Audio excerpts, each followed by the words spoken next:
Tinas ka ni may mahabas.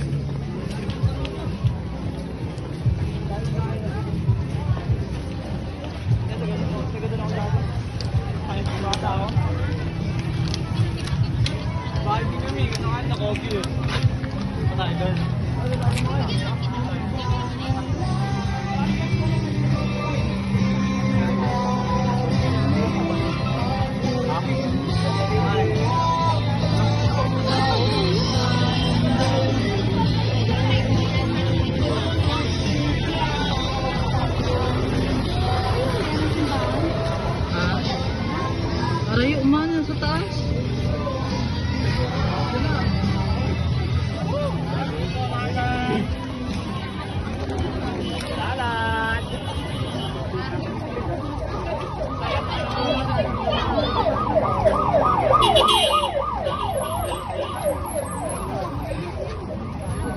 May batay.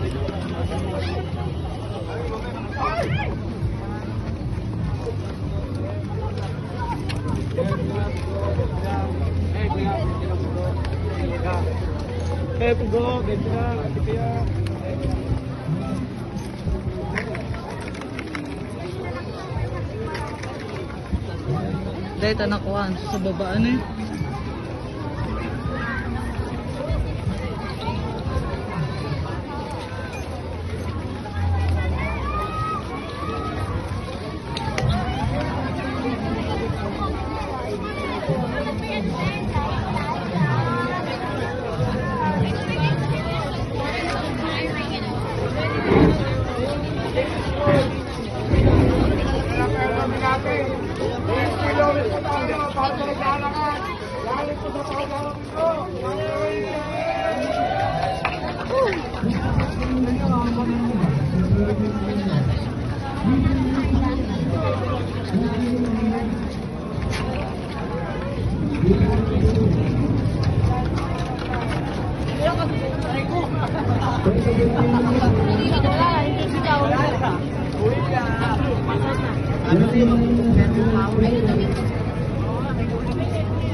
Mawalang Diyos, libre lang nating photobook.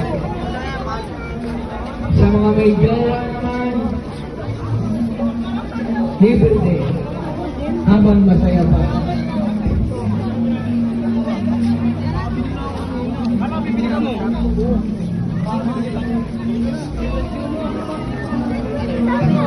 Dami.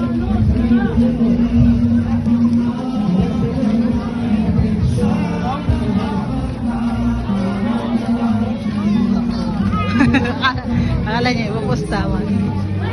Ipaposta man, naghalog na.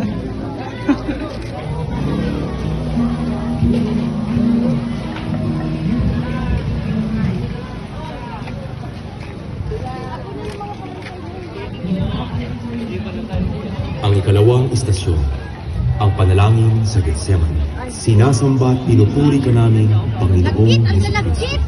Sapagkat sa pamamagitan ng iyong banal na krus ay tinubos mo ang mundo. Nagtungo si Jesus sa bundok ng mga olibo, kasama ang kanyang mga kamay. Pagdating niya sa puok na iyon, sinabi niya sa kanila, Manalangin kayo at hindi kayo mahulog sa tukso. pagkatapos, humiwalay siya sa kanila sa layong may isang pukol na bato at pagkaluhod ay nanalangin. Ama, kung ibig mo, ilayo mo sa akin ang kalis ng paghihirap na ito. Gayunpaman, huwag ang aking kalooban ang masunod, kundi ang iyo. At sa kanyang matinding na pagkahagis, ay lalong naging mataimtim ang kanyang panalangin. At pinawisan siya ng malalaking patak ng dugo na tumulog sa lupa.